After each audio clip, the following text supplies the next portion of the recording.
లవంగి పౌడర్తో మాత్రమే చేసిన ఫ్రై. ఇది చాలా ఘాటుగా ఉంటుంది. నెయ్యి వేసుకుని తింటే అదిరిపోద్ది.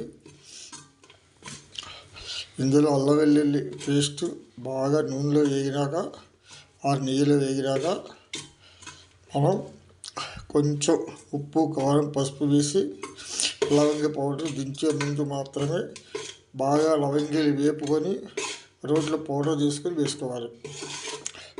ఇది హెల్తీగా ఉంటుంది, మంచి ఘాటుగా ఉంటుంది, మంచి టేస్ట్. ఈ వర్షాకాలం జ్వరము, జలుబు, దెబ్బకి ఎగిరిపోతాయి. కొంచెం ఒక స్పూన్ వేసుకుంటే చాలు, గిన్నెడను లాగించేయచ్చు. ఏమో టేస్ట్. ఎందుకు చిన్న ముక్కలు పోయాల్సి వచ్చిందంటే లవంగి పౌడరు బాగా మిక్స్ అవుద్దని, తొందరగా ఫ్రై అవుతాయని. అది